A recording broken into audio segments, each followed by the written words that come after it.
cuan. Ini gila dan lu benar-benar sudah gila. Tapi gue biasa aja. Ruang Profesi. Halo guys, balik lagi sama Ruang Profesi. Episode hari ini gue jamin seru banget karena di sebelah gue narasumbernya bener-bener banyak fansnya, apalagi cewek-cewek kali ya. Amin. Siapa lagi kalau bukan dengan salah satu drifter profesional Indonesia, Bang Akbar Rais. Halo, thank you ya. Wah, Udah ngundang gue ada di sini, luar biasa lo gue. Gue yang thank you, Merasa Bang. terhormat sekali lo gue. Gue yang thank you nih. Kita dari Ruang Profesi udah dikasih waktu buat ngobrol seru bareng Akbar Rais. Harus. Gile, Bang. Yep. Semua orang tahu lah Akbar Rais ya kan. Sekarang lagi sampai bini gua, anak gua tuh tahu. Gitu ya? Serius. Bini gua pernah naik taxi drift sama lu waktu di gitu? Junction. Oke. Ya, itu gokil lah. Jadi mungkin orang taunya Bang Akbar Rais ini adalah seorang drifter. Ya, kita semua tahu. Tapi pasti di cerita itu bisa sampai posisi ini pasti ada banyak sejarahnya dong. Wah, banyak banget. Dan mungkin kali ini spesial. Gue akan ceritain gimana perjalanan gue yang banyak orang nggak tahu. Wow. Jadi banyak, gue bisa bilang semua orang tahu nama gue, tapi nggak semua orang tahu cerita gue. Nah, itulah kenapa kita kesini dikasih waktu. Wah, gue happy banget makanya nih. Kita harus kulik nih yang dalam nih. Iya, benar. Padahal suara gue lagi abis gini nih, bener abis emang karena mungkin udah limit. Emang kalau limit capek itu suara gue udah abis. Oh, dari suara dulu. Iya, suara dulu udah ketahuan. Kalau suaranya udah serak tuh berarti harusnya udah istirahat tuh. Harus ambil day off 2-3 hari. Iya. Cuman berhubung jadwalnya padat ya kita gas aja. Gas, keren banget, gila. Thank you banget nih. Thank you banget, Bang. Sama-sama, gila. Thank you. Gue juga lihat di IG lu kayak abis dari luar kota, terakhir tuh Malang, Surabaya.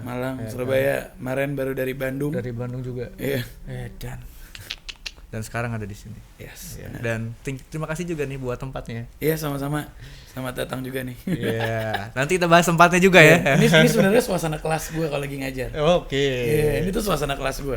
Ini kelas lu di sini. Ini kelas gue. Jadi ngajar di sini. Ngajarnya di sini. Oh, berarti ngajarnya santai dong. Santai banget. Memang kelas gue tuh homey.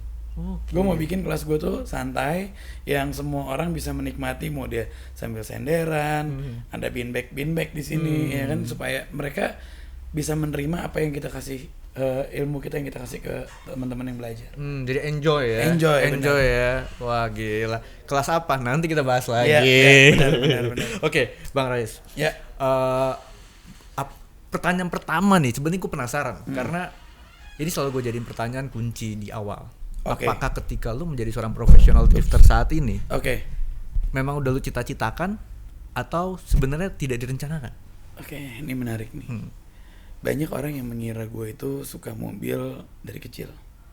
Itu juga yang gue pikirin. Oke, semua orang mengira gue suka mobil dari umur, mungkin dari SD memang udah suka mobil. Tapi itu salah. Itu salah. Gue starting suka sama otomotif di umur gue yang ke-20. Kepala dua. Di umur 19 tahun, gue nggak tahu apa yang itu yang namanya offset, apa yang itu namanya velg, apa yang itu namanya PCD. Even gue nggak tahu mesin 4 silinder atau 6 silinder, gue nggak tahu. Umur 19 tahun buta banget. Gue benar-benar nggak tahu. Jadi banyak orang yang salah. Dikiranya gue dari kecil emang udah suka otomotif. Bokap gue memang suka otomotif. Gue dari kecil tuh udah biasa yang namanya nyuci mobil. Oke. Dipaksa sama bokap gue. Dipaksa sama bokap gue supaya ngerti mobil. Biar tahu. Tapi ya kenyataannya memang gue nggak suka. Gue baru suka itu umur gue 20 tahun. Itu gue suka pun gara-gara gue nonton film, dan kebetulan gue punya teman-teman otomotif pada saat itu yang mereka memang anak otomotif banget. Dan gue banyak belajar dari mereka. Jadi umur 20 pertama karena film. Film apa tuh? Fast and Furious ya? Yeah. Wah. Tokyo Drift. Itu pertama kalinya gue suka banget sama yang namanya drifting.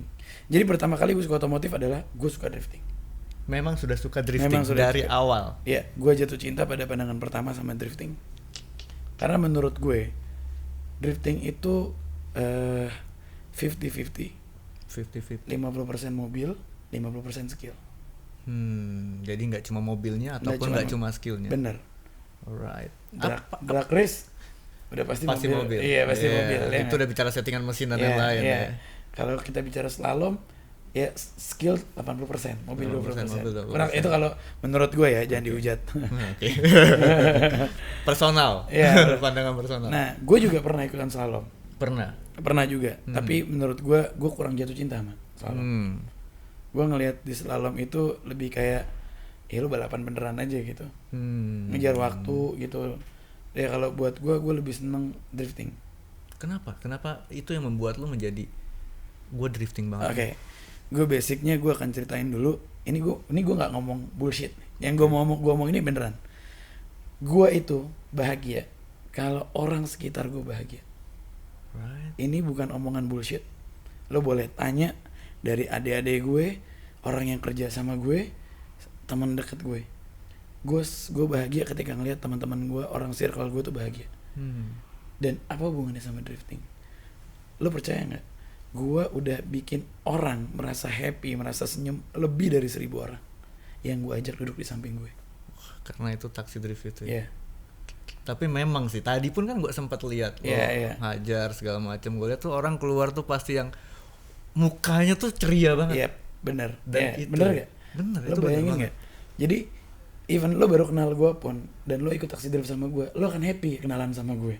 Lo akan happy berada di samping gue. Oh gila, seru banget ya. Dan itu yang menurut gue itu sebuah kebahagiaan buat gue.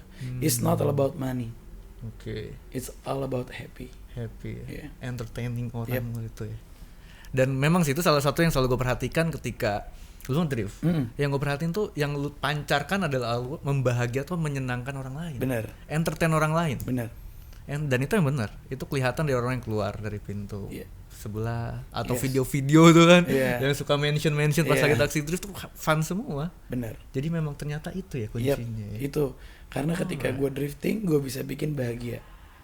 Secara logikanya orang yang gue ajak drifting bahagia. Secara internal mekanik gue dapat uang, tim gue dapat uang karena gue ada activity, ya kan? Gue menghidupi stakeholder dari industri gue, itu. Oke. Jadi gue bikin happy semua orang. Bikin happy semua. orang. Wah gila sih itu. Dan itu adalah tujuan hidup gue. Tujuan hidup lo. Gue tuh nggak pernah berpikir gue pengen jadi kaya raya. Yang gue pengen adalah gue menjadi orang yang bahagia. Dan orang bahagia membahagiakan orang lain. Dengan bahagian orang lain. Itu kebahagiaan gue. Kebahagiaan. Dan ini nggak bullshit. Wow. Gue bisa jamin, gue bisa buktiin kalau ini nggak bullshit. Wow, gila itu sangat luar biasa. Itu di luar ekspektasi gue loh. Gue pikir tuh drift lu kenapa? Karena Tokyo Drift ngeliatnya seru, ternyata kuncinya adalah lu pengen ngebahagiain orang. Pengen ngebahagiain orang. Dan drift itu menyenangkan orang lain. Menyenangkan orang lain, nggak cuman yang nonton, bahkan nggak cuman yang ikut, bahkan yang nonton pun juga senang. Gila, keren banget ya. Anjir gue jadi tahu. Nah, kan lu tahu semua kan jadinya. Wah gila itu informasi mahal loh.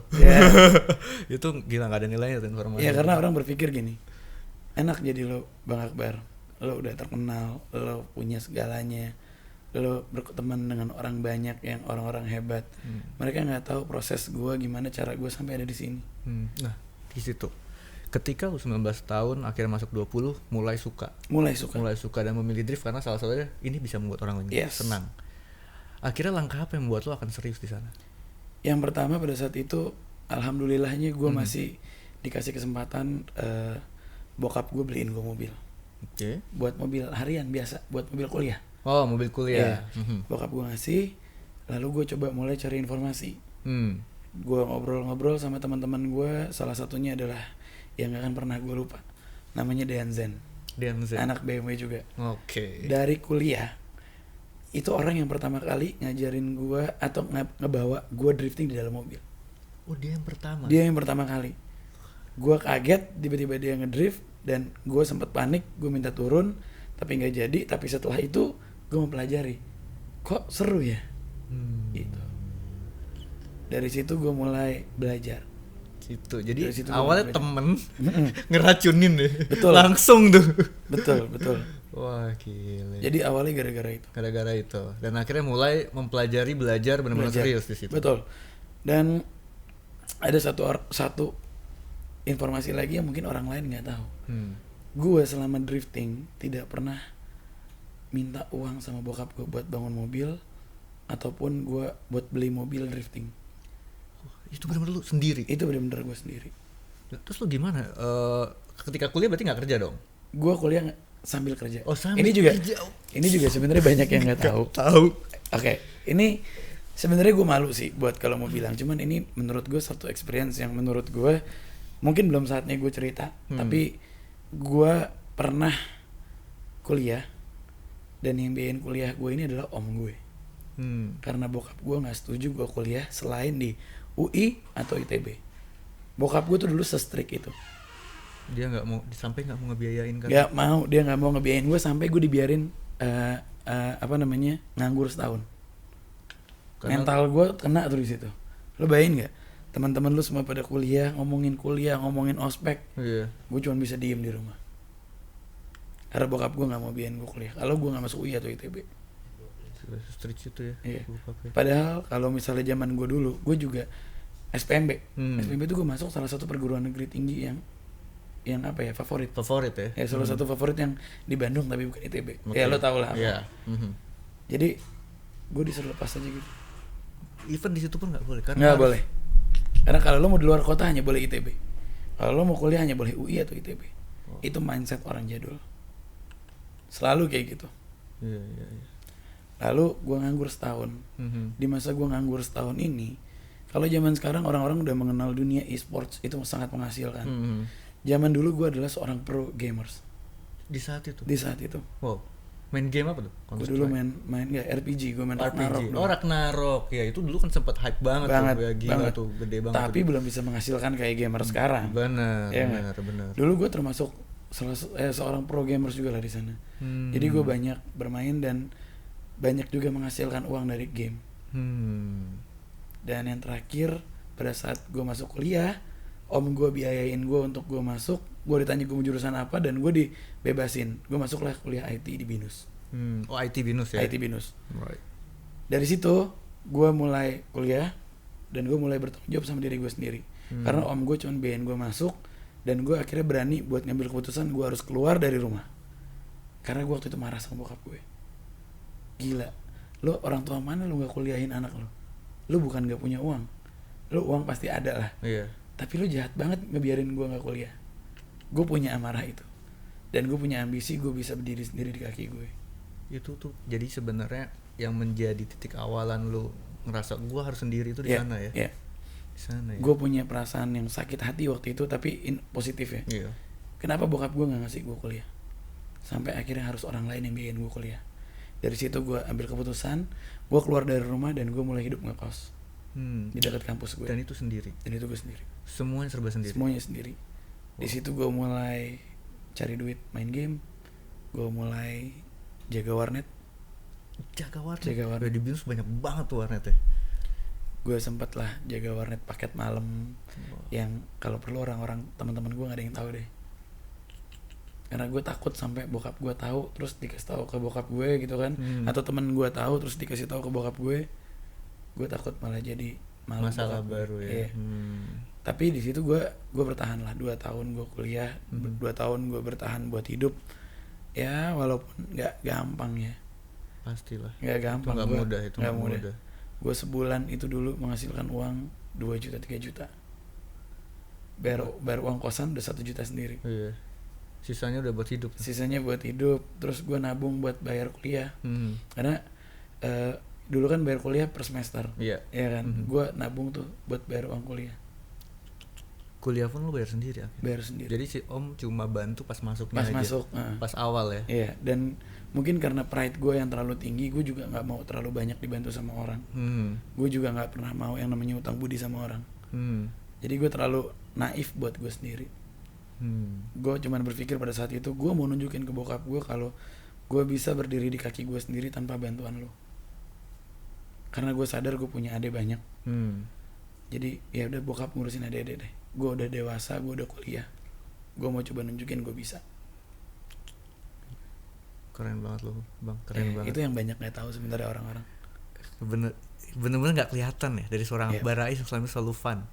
Ternyata perjuangan di awal baru kuliahnya aja tuh dia udah nantangin hidup luar biasa loh. Yes. Udah struggling gue tuh udah lama banget. Gila. Itu baru sampai tahap kuliah. Baru tahap kuliah. Dan gue dulu di BINUS waktu zaman gue kuliah, gue banyak ngambil project sampingan lah. Biasanya kalau di kuliah ada anak-anak yang malas tapi orang kaya, ya enggak? Tugas ya. Iya. Lo mau kerjain tugas nggak? Gue kerjain deh. Nggak apa-apa. 200.000, 300.000, yang penting ada uang masuk buat gue. Sambil jualan tugas. Sambil jualan tugas. Biasa gue kalau tugas gue udah selesai, gue kasih nih. Lo mau nggak? Gue yang kerjain deh. Pokoknya udah berbentuk. Dulu kan IT gue kan, jadi udah berbentuk file, udah jadi. Ya, jadi udah enak ya. Jadi udah enak. Oke, gila. Apa ya? Sehebat itu seorang Akbar Rais loh. Di luar kita, kalau kita bicara profesionalismenya dia, ternyata tempaannya tuh bukan main-main, men. Ini kalau bicara sebuah Gucci yang luar biasa nilainya, ini tempatnya kayak gini. Gitu. Sampai jatuh kan. Gila. Itu banyak yang orang nggak tahu, dan mungkin ya ini di sini gue ceritain gue tuh seperti apa ya kayak gini. Awalnya terbentuknya seorang Akbar Rais. Jadi intinya proses itu tidak akan mengkhianati hasil ya. Gue selalu percaya proses tidak akan mengkhianati hasil ya. Dan memang proses yang lo jalanin itu bukan proses yang mudah. Ya. Tapi lu percaya nggak kalau lu sekarang ada di sini, Bang? Lu yakin nggak suatu saat gue akan menjadi sesuatu? Gue selalu punya kepercayaan diri sebelum gue start. Karena gue selalu denger, selalu ingat kalau gue punya plan, tapi gue tidak melakukan, gue 100% akan gagal. Tapi kalau gue punya plan dan gue lakukan, minimal 50-50, berhasil atau gagal. Gue lebih baik gue coba walaupun gue gagal. Iya. Kalau nggak nyoba udah pasti gagal. Udah pasti gagal. Jelas ya. Gila, keren banget. Nah, sehabis lu kuliah, akhirnya lu bagaimana bisa mulai mendalami lagi si dunia drifting itu sendiri? Oke. Lalu mungkin di tahun ketiga bokap gue kayaknya kasihan sama gue. Mungkin ngelihat perjuangan lo ya. Bokap gue nelfon, pulang dong ke rumah. Oke. Tadinya gue mau sombong, nggak, gue bisa hidup sendiri. Cuman gue punya rasa kangen yang tinggi juga. Pastilah, cinta lu sama bokap kan, gimana? Segalak-galaknya bokap gue, ya, tetap gue nggak bakal bisa hidup tanpa dia. Benar. Akhirnya gue pulang ke rumah. Gue mulai bolak-balik tuh dari rumah gue tuh dari Kemang ke Binus, lumayan lah. Ngabisin waktu yang lumayan banyak. Iya. Ya udah, bokap gue beliin gue mobil. Waktu itu BMW E36 M43. E36 M43. Iya. 318. Iya. Dari situ ya gue mulai coba-coba lah. Gue mulai nyobain. Gue mulai bohongin bokap gue. Di mana tuh bohongin? Jadi ban baru ganti nih, ya kan? Sebulan habis, udah mulai botak karena gue pakai latihan di jalan. Terus bokap gue bilang, ini ban udah habis aja. Iya nih, gue bilang, kayaknya nggak tahu deh kenapa ya gitu. Kita juga nggak tahu alasan. drama. Gue ditoyor sama bokap gue. Emang lo pikir gue nggak pernah muda? Gimana juga gue muda duluan kan gitu. Terus gue bilang, apalagi bokap gue dulu memang cinta banget sama otomotif kan. Dia sempet rally juga gitu kan. Terus bahkan gue dengar cerita dari teman-teman bokap gue, Jimny Jangkrik dulu ya, kalau nggak salah ada Jimny Jangkrik kan. Itu di bundaran Mahakam didonat-donatin tuh Jimny. Buset, sama bokap. Jadi bokap gue tahu walaupun gue bohong gitu. Akhirnya bokap gue beliin lah ban baru lagi. Terus yang tadinya sebulan, gue dikit-dikit jadi 2 bulan. 2 bulan habis lagi ditoyor lagi gitu. Akhirnya gue ngomong, gue latihan dikit gitu. Ya tapi itu memang awalnya kan masih coba-coba. Sampai akhirnya gue bilang sama bokap gue, Pak, gue jangan dikasih mobil yang ini deh, kemahalan. Bahkan lo minta downgrade atau gimana? Gue downgrade. Minta downgrade? Gue minta E30 M40. Padahal kalau dipikir-pikir, lu udah pakai 36 kok lo minta 30. Bokap gue juga bingung kali. Gue cuma bilang, kemahalan Pak. Gue bilang, gue pakai mobil yang murah aja. Dulu harga E30 M40 itu cuma belasan juta. Iya, masih belasan ya. Masih belasan dan 20-an lah, nggak nyampe 30 juta. Sedangkan E36 tuh harganya dulu masih 90-an. Iya betul, hampir cepet ya. Hampir cepet. Terus gue bilang sama bokap gue, ya udah bokap gue kasih. Bokap gue kasih, ya udah tuh mobil terserah mau diapain. Jadi downgrade itu rencananya karena biar lu bisa acak-acak tuh mobil. Yang pertama itu karena mobil lebih murah. Ya, means kalau ada apa-apa bokap gue nggak terlalu marah. Iya, benar. Iya kan? Ya udah, akhirnya gue belajar lah main pakai E30 dan gue rasa mobil E30 lebih enteng daripada E36. Dulu gue udah mulai berpikir ke sana. Baru akhirnya E30 tuh gue acak-acak. Gue mulai nabung. Mulai nabung Gue beli ban bekas buat latihan tuh. buat latihan. Karena gue tahu bokap gue udah sadar lah gue suka main. Hmm. Jadi gue selalu beli ban bekas. Hmm. Mulai dari gue yang misalnya dulu gue dapat uang jajan gitu ya, sehari 20.000, Hmm. gue simpen tuh.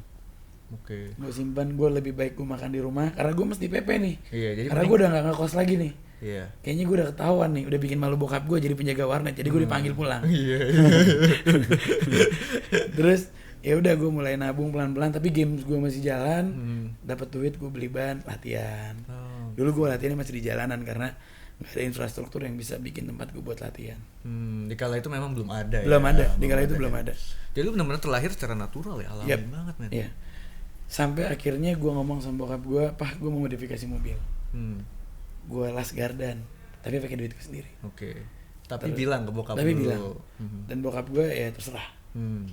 Terus gue sempet sampai akhirnya gue sempet mau coba E30 gue kasih supercharge, M40 gue kasih supercharge. Dan Ya walaupun gagal tapi ya coba-coba gue belajar waktu itu. Sampai akhirnya bokap bilang kayaknya lu harus beli mobil balap deh. Gue beliin deh. bahkan bokap akhirnya support. Akhirnya bokap gue support. Wow. Terus tetap dengan ego gue yang super duper tinggi. Enggak apa, gue bilang. Kalau lu dia ngomong sama teman gue waktu itu, diajak suruh lihat mobil. Teman gue bilang sama gue, lu dibeliin yang bokap. Gue telepon bokap gue. Gue nggak mau. Kalau papa mau beli, buat papa pakai aja. Abar nggak akan pakai itu mobil. Segitunya lo ya. Gitu. Karena gue tahu kondisi keuangan bokap gue. Gue nggak mau bikin bokap gue makin sulit. Dalam artian, adik gue masih banyak nih, masih pada sekolah. Lo ngapain maksain beliin gue mobil? Lu mikirin itu ya? Gue mikirin itu. Karena gue yakin apa yang gue tuh dari dulu kayak gini. Gue cari duit. Ketika gue dapet duit pakai keringat gue sendiri, gue bangga pakainya. Beda ya. Kalau gue pakai duit bokap gue, duit keluar gitu aja. Dan gue nggak ada bangga-bangganya. Benar. Ya duitnya bokap gue. Iya betul. Lu minta jadi Iya. nggak fun juga. Nggak fun juga. Iya. Dan lo nggak akan tahu rasa capeknya kayak gimana. Benar. Kalau lu punya sendiri lu pasti pride ya. Kalau gue punya sendiri gue pasti pride. Gue bangga banget kalau gue punya duit sendiri. Benar. Karena menurut gue, lo punya duit sendiri, lo mau ngapain aja itu bisa. Iya. Tanpa perlu minta izin. Iya kan? Setuju. Kalau masih duit bokap, "Pah, mau beli ini," nggak enak kan? Iya. Masih ada izinnya dulu. Pertanyaannya diizinin atau enggak kan? Iya, Akhirnya. benar. Tapi kalau untuk milik lu sendiri, kasarnya gue mau modif mobil pakai duit sendiri, paling cuma bilang ya terserah. Iya, Karena terserah. apa? Duit lu. Iya, benar. Gue mulailah dari situ. Mhm. Mulai belajar dari 30 sampai pada akhirnya, jadi pada saat gue start drifting itu 30 gue 2009. 2007 gue masih 36. 2009 akhirnya gue ikut kompetisi. 2009 itu pertama kali ikut kompetisi. Pertama kali ikut kompetisi, dan itu mungkin salah satu kompetisi drifting yang beneran. Yang dulunya udah ada cuman masih pakai waktu, salah lah. Oh, oke. Dan yang drifting ini baru pertama kali yang beneran, yang sesuai dengan regulasi sekarang lah mulai. Gue ikutlah kompetisi. Pada saat gue ikut kompetisi, seminggu sebelum gue ikut kompetisi, bokap gue kena serangan jantung. Seminggu sebelum bokap gue kena serangan jantung, yang dimana dia harus di ring hari itu juga. Lu pasti mental lu drop juga itu. Drop mental gue banget. Nah ini momen yang menurut gue paling berharga. Jadi abis operasi bokap gue sadar 3 hari kemudian, 2 hari atau 3 hari kemudian gitu, dia udah bisa ngomong, "Min, sebenarnya 2 hari lagi gue balapan tuh." Keluarga besar gue udah bilang, "Dasar lu anak gak ada otak, bapak lu di rumah sakit, lu malah balapan." Keluarga besar gue udah kayak gitu. Udah ngejudge-nya gitu. Udah ngejudge begitu. Gue datang ke bokap gue, "Pah, Akbar mau minta izin, mau ikut balapan hari Sabtu ini. Kalau papa izinin Akbar berangkat." Tuh orang baru sadar, bokap gue di rumah sakit. Bokap gue cuman bilang sambil setengah sadar, "Kamu balapan aja, papa dukung." Momen itu, wah. Itu momen yang gue serem sebenarnya. Kenapa? Bokap gue kena serangan jantung, masuk di rumah sakit, gue balapan. Yang sebenarnya secara logika, kalau secara keluarga besar bilang, "Lu nggak ada otak apa gimana? Bapak lu mau mati nih. Kemarin mau mati bapak lu. lu malah asik-asikan gaya-gayaan balap-balapan, main mobil. Mental kan. Tapi gue selalu percaya omongan bokap gue. Karena bokap gue ketika yang penting kamu punya pengalaman, kamu bisa belajar. Karena itu pertama kalinya gue kompetisi. Itu pertama. Dan kali. kondisi momennya di saat yang sebenarnya tuh situasinya nggak baik ya. Nggak baik, bener. Nggak baik. Itu mental carut marut tuh pasti. Wah, itu mental gue cuma satu pada saat itu. Gue cuma berpikir terserah gue mau menang atau enggak, tapi ini punya experience. Dan gue janji sama diri gue waktu itu, kalau sampai bokap gue ngizinin, gue akan tunjukin gue akan jadi profesional. Gue akan balapan di luar negeri, gue akan bikin bangga bapak gue. Itu lahir itu janji gue, iya. Pada saat pertama kali gue minta izin dia di rumah sakit. Itu dalam hati gue ngomong kayak gitu. Oh, wah, ada cemilan nih. Nih ayam goreng favorit gue nih. Suka makan ini? Suka makan ini. Apa nih Om? Ayam goreng ini, ayam goreng spesial nih. Wah. Gue doyan banget dan nanti lo harus cobain nih. Wah. Sama sambelnya juga mantep banget. Mantep ya. Kelihatan sini dari bumbunya kayaknya medok banget nih. Cium baunya aja dah. Ayam goreng Diva. Nih lihat. Ups, jatuh. Nih bungkusannya kayak gini lo lihat tuh. Keren gak? Nih ayam goreng Diva. Ini ayam ungkep nih. Bumbunya bumbu kuning. Jadi kayak masakan rumahan. Zaman sekarang kan, apalagi waktu gue kesana kesini kadang suka lupa makan. Dan gue kangen banget masakan rumah. Ini masakan rumah. Obatnya ini ya? Iya. Coba ini digeser dulu nih. Oke, nanti kita sikat habis. Ini wanginya sih udah bikin gue lapar nih. Iya, wanginya udah beneran lapar sih. Gue jujur gue belum makan soalnya. Belum makan gue. Wah, ya udah habis kita makan banyak nih habis ini. Kita lanjut. Balik tadi Bang Akbar bilang kalau jadi bokap tuh dukung di momen yang sebenarnya tuh situasinya seharusnya shit banget. Iya, parah banget itu sih. Jadi tapi itu malah menjadi sebuah titik lo ya untuk lu bakal berjanji gue akan jadi profesional. Iya, karena adik gue pada saat itu pun marah sama gue. Oh, adik marah. Adik gue juga, papa lagi di rumah sakit, lu masih memikirin diri lu sendiri. Lu ngerti gak? Iya. Gue anak paling tua digituin. Tapi gue yakin makanya gue bilang tadi, kalau lu bilang dari mana, dari percaya diri dulu. Gue nggak tahu gue bisa jadi jago apa enggak, tapi gue mau ikutan, gue mau coba. Kalau nggak coba nggak tahu. Kalau nggak coba gue nggak. Udah pasti nggak jadi siapa-siapa, nggak jadi apa-apa. Bener. Dan di momen itu 2009 pertama kalinya gue ikutan drifting di Kemayoran waktu itu ACDC Drift Battle. Dan ya walaupun gue nggak menang, tapi at least gue punya experience. Dari sana gue dapet komunitas baru, dapet ilmu baru. Apalagi di sana waktu itu ada salah satu drifter favorit gue, namanya Tengku Janli dari Malaysia. Oke. Dia juga sebagai kompetitor di sana. Oh, dia ikut di kompetisi itu? Di kompetisi itu. Wow. Dan gue punya kesempatan juga ikutan taksi drift sama dia. Itu momen yang menurut gue susah didapat. Dulu gue nggak kepikiran keluar negeri. Iya. Dulu gila nih orang datang dari luar negeri, gue bener-bener buntutin dia. Mr. Jan, please taksi drift. Gue buntutin dia karena kesempatannya cuma dikit waktu itu. Sampai akhirnya gue diizinin karena dia tahu gue peserta dan gue bilang gue mau belajar cara lo bawa mobil kayak gimana. Lu tembak aja tuh gitu. Iya, bener gue tempelin. Gue bilang gue mau belajar karena gue kompetisi kan. Iya. Gue bilang gue ngefans banget sama dia karena gue tahu drifting di Malaysia tuh udah lebih duluan. Dia itu adalah Prince of Driftnya Malaysia. Wah, bintangnya di sana ya. Se-Asia pada saat itu dia keren. Wow. Keren banget. Nanti gue ada cerita tentang dia. Karena setelah itu, gue di 2017, gue sama dia battle di final. Gokil. Itu keseruan gue. Itu jadi, tahun 2009 ya? Awalnya 2009. 2009 ketemu tuh ya? Ketemu dia, gue numpang taksi drift. Taksi drift sama dia? Gue numpang taksi drift sama dia. 2017 gue ketemu di final lawan dia. Dan gue satu podium sama dia sebelah-sebelahan. Wah, menang lawan dia. Kalah. Gak, itu kayaknya kalahnya menghormati ya. Karena gini, bukan. Karena gue pada saat itu gue berpikir dream come true. Iya. When my idol become my rival. Itu udah gila banget sih. Gue sampai ngomong sama dia sebelum final, gue bilang, Mr. Jan, dulu lo tuh idola gue sampai sekarang. kali ini gue jadi lawan lo, please bimbing gue sampai ngomong kayak gitu. Wajib, gokil banget sih ini. Dan FYI pada saat lawan gue dia tuh ketakutan sebenarnya. Serius, jadi dia ngabur duluan.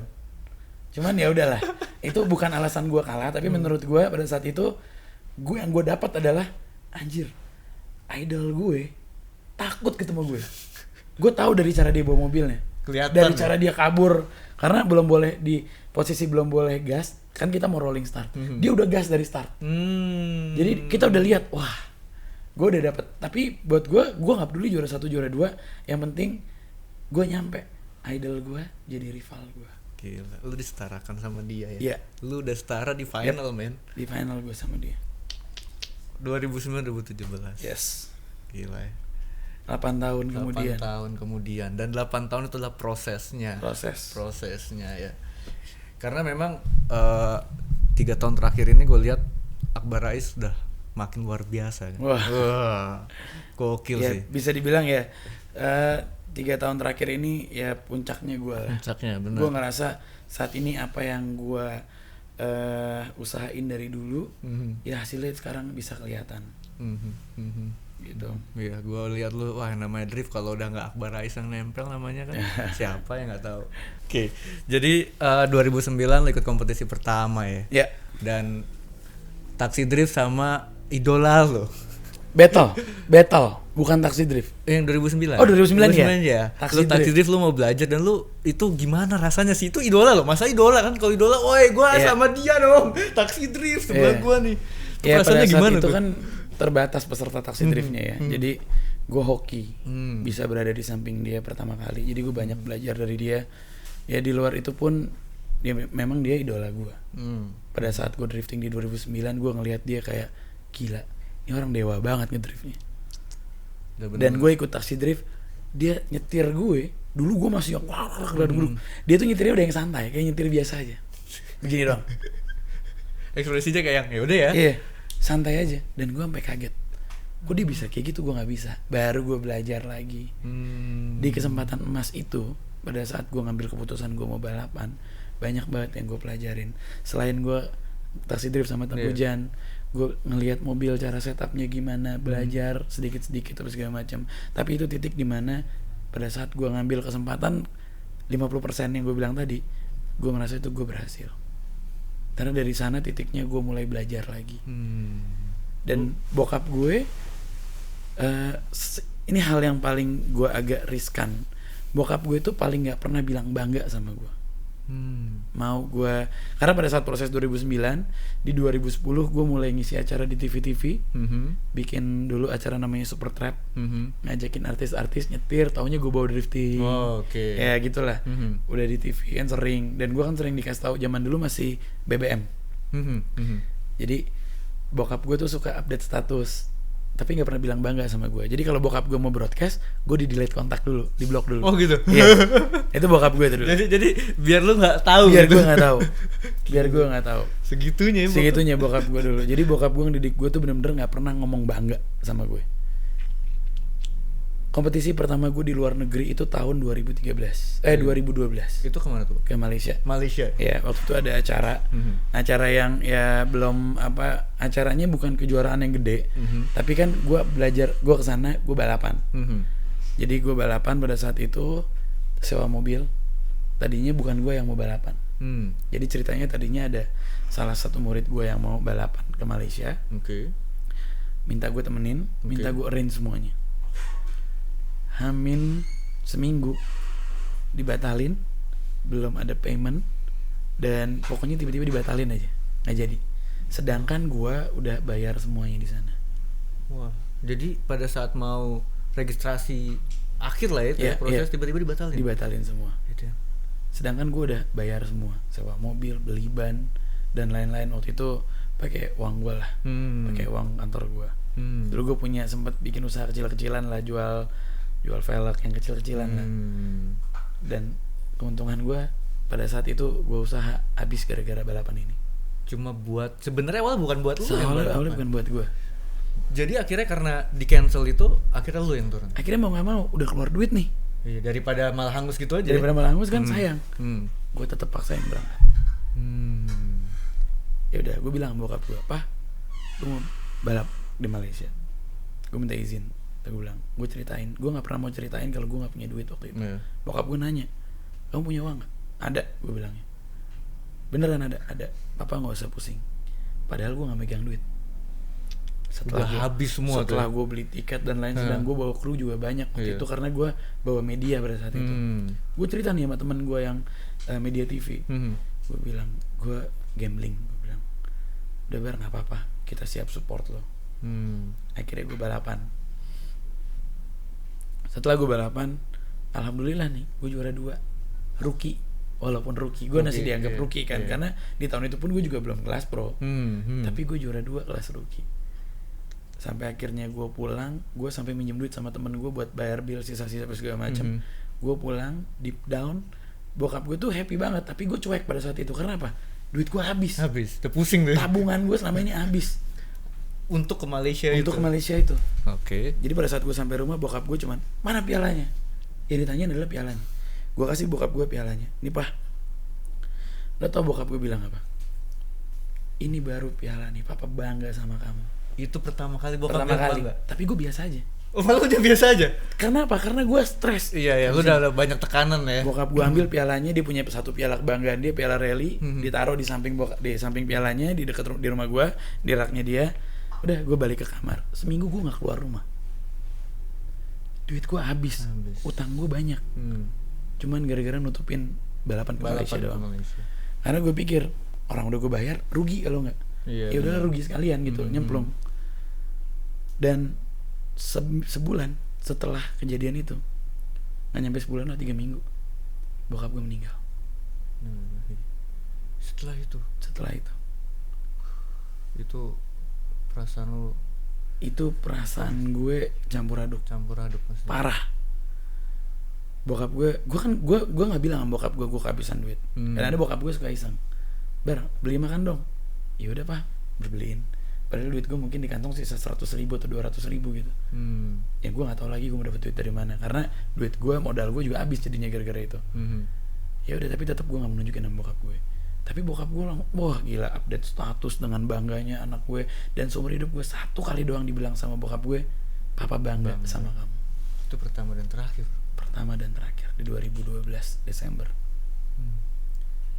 Ternyata di bulan Januari bokap gue almarhum dipanggil. Gue langsung bilang dalam hati gue gak menyesal gue berangkat ke Malaysia, karena sebelum bokap gue meninggal, bokap gue sempat bilang bangga sama gue. Gue sampai merinding. Gue denger aja merinding bang. Itu lu kayak yang sebenarnya gini lu udah punya niat, karena ketika bokap kena jantung waktu itu, lu bilang lu mau nunjukin jadi orang profesional. Yes, benar. Lu tuh kayak dikasih jalan, dengan dipaksa gitu. Dipaksa, benar. Iya kan? Bener. Dikasih jalan tuh dipaksa gitu. Dan gue sempat berpikir, bokap gue ini almarhum nunggu ngelihat anaknya. Setidaknya papa tuh pengen ngelihat gue pengen ngomong bangga sama anak gue.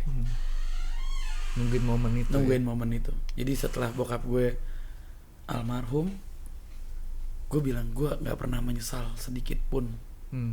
Ketika bokap gue mau bilang, ketika gue kehabisan uang pada saat gue berangkat balapan pertama kali gue di Malaysia. Itu akhirnya apa yang lu keluarin, apa yang lu korbanin tuh kayak udah sesuatu yang udah itu nilainya nggak ada nilainya bahkan udah nggak ada nilainya. Dan nilainya lagi. Di 2013 bokap gue meninggal Januari, gue sempat memutuskan gue gantung setir. Sempat memutuskan itu apa pertimbangannya? Apa yang membuat? Yang pertama, gue kehilangan teman baik gue, means bokap. Ya kan? Yang orang yang support lu ya. Lalu gue harus ke flip, gue harus jadi kepala keluarga.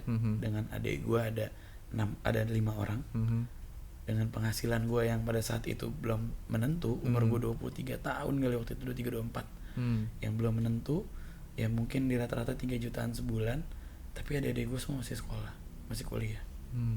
Jadi lu ngerasa itu adalah lu punya beban baru. Gue punya beban baru. That's why gue bilang gue gantung setir dulu deh. Di 2004, di 2013, 14, 2 tahun gue gantung setir.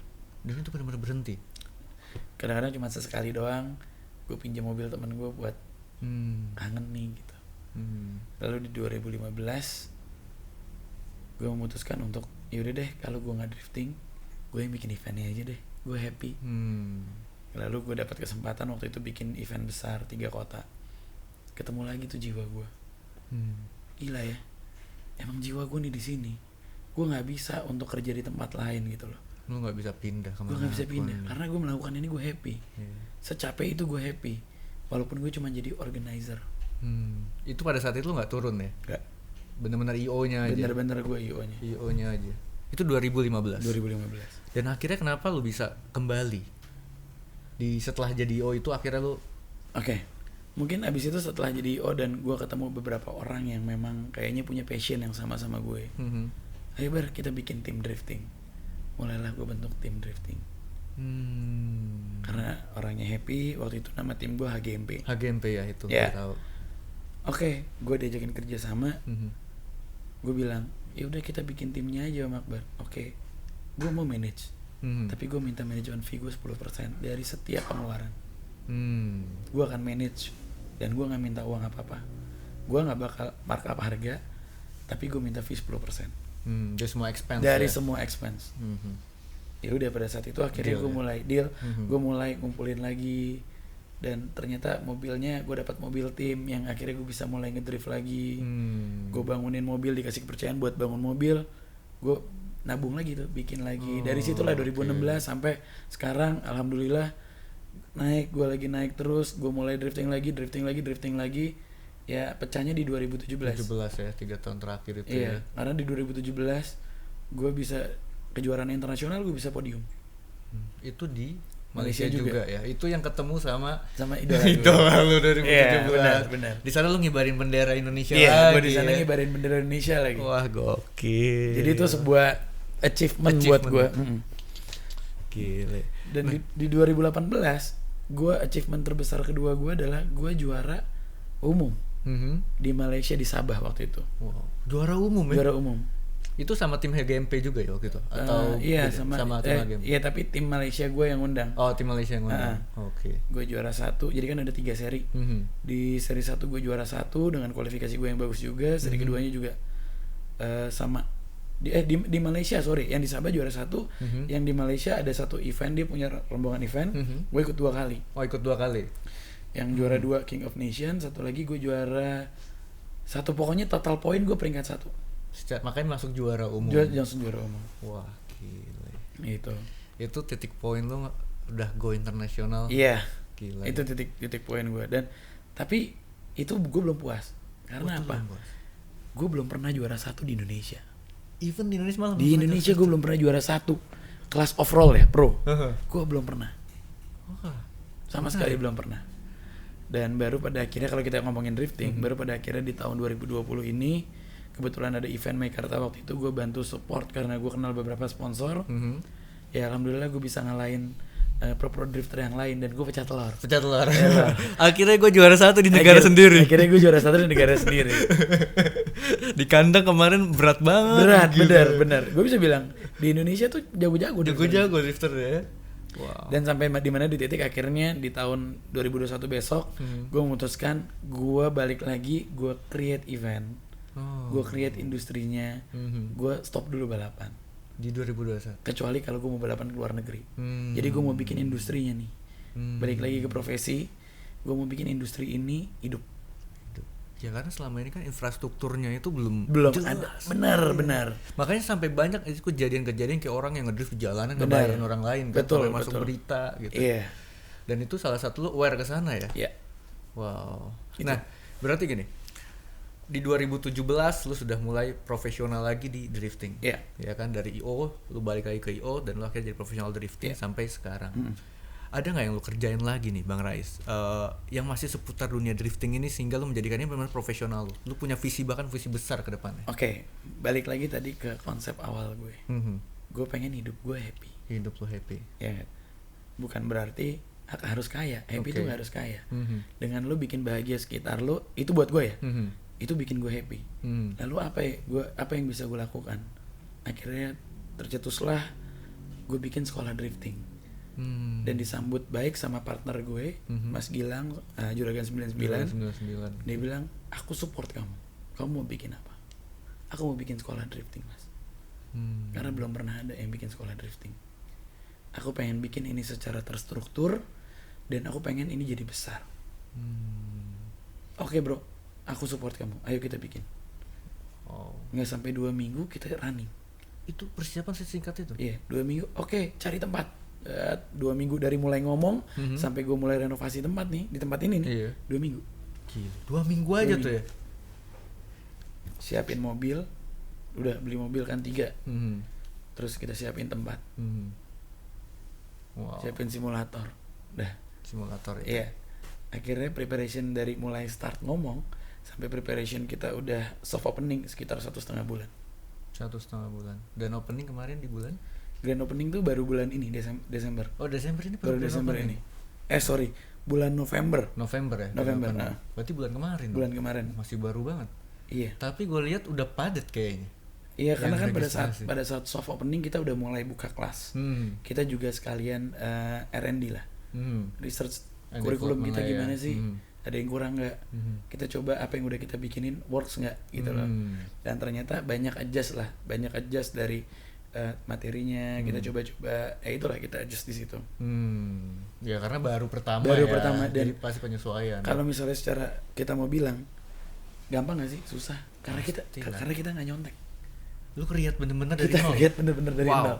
Nggak ada bahan kayak ATM gitu amati Nggak ada. tiru modifikasi. Nggak ada. Gitu. Karena basically kalau kita lihat di luar negeri mungkin ada beberapa sekolah balap dan sekolah drifting ya. Tapi mereka punya konsep yang sangat berbeda sama kita. Di luar negeri mereka konsepnya ya udah lo latihan 2 jam, latihan 3 jam, latihan per jam yang kayak gitu. Oh, jadi sistemnya jam kayak lu cuma dikasih track, Iya. kasih fasilitas gitu Iya, ya. benar. Oh. Dan harga yang sangat mahal. Dan sangat tinggi costnya. Lalu gue bikin perbedaan, gue bikin one day class dengan cost yang sangat-sangat affordable. Kalau boleh tahu berapa tuh, Bang? Start dari 3,5 juta. Start 3,5 juta. One day class full. One day class. Lu nggak perlu bawa mobil, nggak Nggak perlu. perlu. Oh jadi itu difasilitasin semua. Udah kita siapin semua. Itu sih murah sih. Murah banget. Ya lu 3,5 juta kalau nggak ada mobil aja udah nggak bisa. Iya. Ini lu bener-bener sampai ada Lu- track-tracknya dong. Iya, lu latihan sendiri aja sebelum sewa lapangan, Iya. belum sewa racing support buat ganti-ganti ban, Benar. dinginin mesin, Bener, belum bayar ban. bener. Iya. Ban aja udah berapa? Iya, belum kalau mobil rusak. Iya, gila. Nah ini udah kita siapin semua. Itu gimana formulanya bisa semurah itu ya? Formulanya Luar biasa. gue didukung sama orang-orang yang baik. Dalam artian pada saat gue mau bikin ini banyak orang yang mau support. Itu rahasianya. Itu rahasianya. Rahasianya ketika lo punya nama yang baik, lo punya visi yang jelas, lo mau kemanapun brand akan nempel. Wah, gila. Nah, balik lagi ke tujuan ketika lu bilang ke Bang Gilang ya. Iya. Gua mau bikin sekolah drifting. Yes. Mungkin ya tadi niat awalnya karena lu pengen semua orang tuh happy. Iya.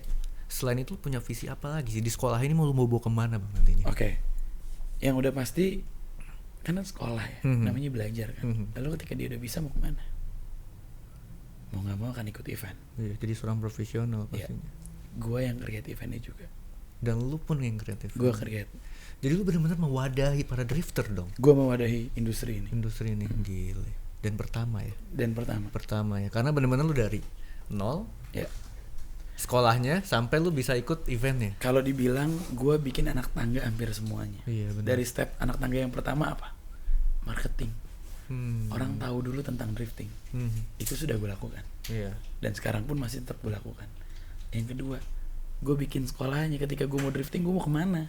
Sekolahnya. Gue udah tau drifting nih, terus Iya. gue belajarnya di mana? Iya. Ah. Tangga keduanya. Iya. Setelah udah belajar, gue mau bangun mobil. Gue bantuin juga. Gue bikin tangga ketiganya. Gue teman-teman gue yang bengkel-bengkel yang bikin mobil, gue kirimin mobil. Bisa bikinin nggak? Budgetnya berapa? Ntar tinggal gue jual. Setelah bikin mobil, keempat bikin eventnya. Jadi mereka, gue udah bisa, gue udah punya mobil. Oke, sebelum kesana, udah bikin mobil, mereka udah bikin mobil.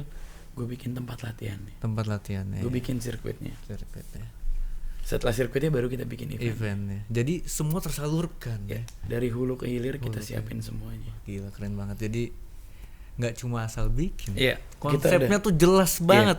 Kalau orang bisnis bilang roadmap-nya udah tahu arahnya Iya, mau roadmap-nya kemana. udah tahu Iya, benar. Bisnis benar. plan-nya tuh udah benar-benar sampai final last itu udah ada. Walaupun hitung-hitungan gue nggak terlalu jago, cuman kan balik lagi timnya Gilang kan dia lebih oke lah. Iya. Secara dia memang punya biz dev. Kalau gue kan mungkin expertise di bidang yang driftingnya, tapi gue tahu roadmap gue mau kemana. Gitu. Mereka support di sana secara technical bisnis lah ya. Yes, benar. Gile, keren sih. Itu jalannya tuh kayak bener-bener udah yang lu ini step 1 dikasih sama Tuhan ya kan. Iya. Step 2 dikasih Tuhan, dipaksa-paksa gitu. Selalu dipaksa, benar. Iya, dipaksa-paksa. Ini pun juga pada saat gue bikin sekolah ini juga merupakan satu yang terpaksa. Karena apa? Karena sempat industri ini mati 2 tahun. Nggak ada kejuaraan. Nggak ada kejuaraan. Iya. Oh 2 tahun terakhir nggak ada sama sekali. Ada satu doang. Satu aja ya. Jadi setelah gue pikir-pikir, karena dari kemarin industri ini jadi rebutan orang yang mereka maunya tuh uang. Oh, money oriented. Money oriented. Yang mereka mau adalah cuan. Kalau gue beda, cuan tuh nomor 2. Yang gue mau industrinya jalan. Once industrinya jalan, uang datang sendiri kok. Iya, benar. Ya, uang datangnya dari mana? Ada yang ikut. Yep. Bener, ada orang yang seneng gitu. Yep. Karena ya itu tadi, kalau udah orang seneng, duit bukan suatu hal yang Benar. gimana-gimana. Benar kan? banget. Wah gila sih, keren banget. Itu awalnya akhirnya kebentuk ini ya. Jadi memang passion lu udah wow, tersalurkan sekali di sini ya. Kalau kata guru gue, Mas Rifat nih kalau ngomong sama gue nih, lu biarin aja jadi dokter spesialis, biarin yang lain jadi dokter umum. Lo tahu kan dokter spesialis sama dokter umum bedanya di mana? Apa bedanya? Ya biayanya udah beda jelas. Dokter spesialis lebih mahal. Lebih mahal. Iya. Iya. Walaupun lo sedikit marketnya, tapi lo udah top of the line di situ. Iya benar. Lu main di niche market, segmented banget. That's why gue nggak pernah mau ikut balapan di Sentul atau balapan off road. Rally pun sekali-sekali, itu pun pakai mobil drifting. Jadi tetap ada drifting. Bahkan style saya tetap ngedrift ya kan. Jadi spesialis lah, spesialis. Ya. Ya memang udah nempel banget sih Bang Akbar Rais tuh, kalau udah Akbar Rais drifter. Iya. Drifting, pokoknya ngepot-ngepot tuh. Itu memang yang kita set up buat ya branding lah. Branding. Ya. Jadi memang lu memang niatnya udah kuatkan di sana. Yep, betul. Spesialisasinya ya. Betul. Keren banget. Nah, terakhir bang.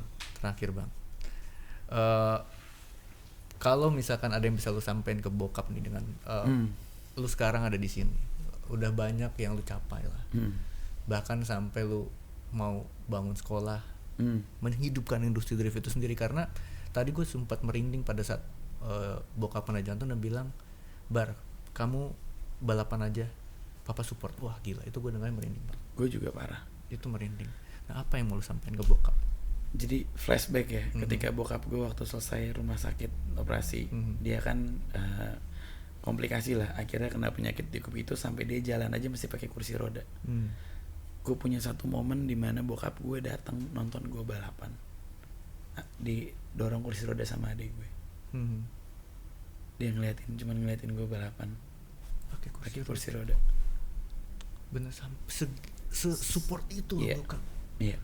Walaupun gue nggak pernah minta 1 rupiah pun sama bokap gue buat gue balapan, tapi bokap gue support. Dia datang pakai kursi roda. Jujur ya, di saat itu gue ngerasa gue malu. Tahu gak lo? Gue malu. Kenapa gue malu? Yang lain tuh keluarganya mewah-mewah, ya kan, dan segala macam. Gue ngerasa minder. Bokap gue datang pakai sarung, Pak. Bukan karena dia nggak punya celana, dia punya penyakit yang dia harus kencing setiap saat. Kita nggak tahu kapan dia harus kencing, jadi kita bawa pispot. Bokap gue pakai sarung. Padahal kondisinya kayak gitu, bokap tetap mau nonton ya. Bokap tetap, dan gue nyesel apa di situ. Gue malu, Pak. Kalau lo mau tahu apa yang gue seselin pada saat bokap gue nonton, gue jarang banget foto sama bokap gue waktu gue balapan. Itu penyesalan terbesar gue. Gue pernah ngerasa gue malu ada bokap gue nonton. Itu gue pernah ngerasain itu. Ya itu adalah hal paling lu sesali. Itu hal yang paling gue sesalin. Gue terlalu buta ngelihat orang lain yang keluarganya support, yang keluarganya normal, masih ada bokap nyokapnya juga support, mau apa aja mereka ada. Sedangkan gue yang pas-pasan, kadang-kadang numpang sama orang, ada bokap gue, itu gue pernah malu di situ. Itu penyesalan gue seumur hidup gue sih. Gue ngerasa kenapa gue dulu malu sih. Kenapa harus seperti itu gitu? Iya. Kenapa sih gue dulu kayak gitu sama bokap gue? Padahal kalau balik lagi, bokap gue tuh cinta itu sama gue, sampai dia sakit pun dia mau datang, mau nonton, mau lihat. Gue malu bokap gue pakai sarung, Pak, bawa pispot kemana-mana duduk di kursi roda. Itu gue malu banget dan gue sangat menyesal. Gue malu punya pemikiran itu dulu. Kenapa harus berpikir seperti Kenapa gue harus berpikir kayak gitu? Ya tapi itu mungkin karena ketidakdewasaan kita ya, di pada saat itu. Karena tapi kan terus Ya. lu menjadi seorang personal yang gimana pun jauh lebih baik dan pada akhirnya apa yang disenengin sama bokap gue kejar. Bokap gue itu cinta banget sama mobil BMW. Gue nggak tahu kenapa cinta banget sama mobil BMW. Gue pernah nangis di kuburan bokap gue tahun 2015. Ya, gue 2015 gue diundang Shell waktu itu ke Jerman. Gue ikutan driving experience dan ada kompetisinya. Ada kompetisinya dan gue juara 2. Wah. Lo bayangin gue dinner celebrationnya di museum BMW, mobil-mobil dipinggirin, kita fancy dinner lah di sana sambil naruh mobil M6-nya BMW waktu itu karena menang DTM ya. Nah, gue dipanggil di atas panggung situ, ditepuk tanganin dari 40 negara. Lo bayangin. Worldwide ya. Worldwide. Itu semua orang di dunia datang di situ. Iya. Dan itu bukan orang sembarangan. Bukan orang sembarangan. Gila. Gue bilang sama bokap gue nangis pada saat gue balik. Gue sampai bandara, gue tuh langsung ke kuburan bokap gue. Gue bilang, "Pah, ini piala gue dapat dari Jerman," gue bilang. "Ini piala made in Jerman nih," gue bilang. "Gue dapet di Jerman, Pak." Gue nangis depan bokap gue. "Lu dulu suka banget sama BMW. Gue udah ke museumnya, gue makan di sana, gue ngangkat piala di sana. Nih buat lo, Pak." Itu gue nangis. Keren banget. Wah. Itu gue ngerasa ini salah satu yang bisa gue tebus mungkin pada saat itu. Ya tapi biar gimana pun ya orangnya udah nggak ada. Tapi gue tetap merasakan kehilangan sampai detik ini. Pasti ya. Karena apa ya? Gue bisa bilang gue dulu melakukan penyesalan yang paling berat. Gue malu, Pak. Anak mana yang malu sama orang tuanya? Ya kan, kurang ajar gitu. Maksudnya, tapi gue buka di sini. Gue bilang di sini. Tapi memang gue sesayang itu sama bokap gue. Gue cuman malu, gue kelihatan bokap gue sakit-sakitan pakai kursi roda yang kadang suka ngopol di jalan. Malu gue. Tapi gue menyesal banget pada saat itu. Karena ya itulah akhirnya bentuk penyesalan gue sampai akhirnya apa yang dia mau, apa yang dia suka, gue kejar. Lu kejar. Gue kejar. Dan itu pun menjadi alasan lu begitu mencintai BMW sampai sekarang. Itu jadi alasan gue kenapa gue suka banget. Itu emosionalnya ya. Emosionalnya di sana ya. Kenapa gue suka banget sama brand BMW ya. Gue suka banget sama BMW. Yang apalagi sekarang gue sering dapat kerjaan dari BMW. Sekarang gue sering dipinjemin mobil sama BMW ya. Gue yakin bokap gue sih pasti di situ happy banget karena apa yang dia suka gue achieve gitu. Iya benar. Gue yakin bokap pasti bangga sekarang lihat. Amin. Gue ya, berharap seperti kita nggak bisa lihat bokap tapi bokap bisa lihat lu, Bang. Amin. Gue berharap dia, seperti itu ya, sih. dia senyum bangga. Ini anak gue. Amin. Semoga bisa kelihatan seperti itu. Iya. Keren. Deep condolence buat bokap ya. Thank you, Mas. Itu gue jarang banget buka ini. Ini spesial gue buka, ini semua cerita gue ada di sini. Wow, gila. Mantap banget. Ini hal yang luar biasa buat ruang profesi, ternyata di balik profesionalismenya Akbar Rais itu wah, orang nggak tahu prosesnya. Ternyata tempaannya bukan tempaan asal jadi. Ini gila sih. Ini gila dan lu benar-benar sudah sekarang itu udah berlian murni yang wah, udah benar-benar mengkilat sekali kan. Enggak lah, gue masih panjang perjalanan. Gue masih di atas langit, masih ada langit. Gue masih tetap berusaha gimana caranya bisa bikin semua orang makin bahagia. Nah, amin. Niat lu bagus, Bang. Gue yakin sukses buat tujuan-tujuan lu nih sekarang sedang disusun dan dijalanin. Buat kesibukan-kesibukan lu dan kita ucapin terima kasih banyak. Sama-sama. Terima kasih banyak. Nanti kalau mau cerita-cerita lagi boleh dong kita ngobrol lagi ya. Siap, boleh banget. Oke, thank you banget Bang Akbar Rais. Sukses terus buat Akbar Rais nih. Terima kasih. Sukses juga buat ruang profesi. Thank you.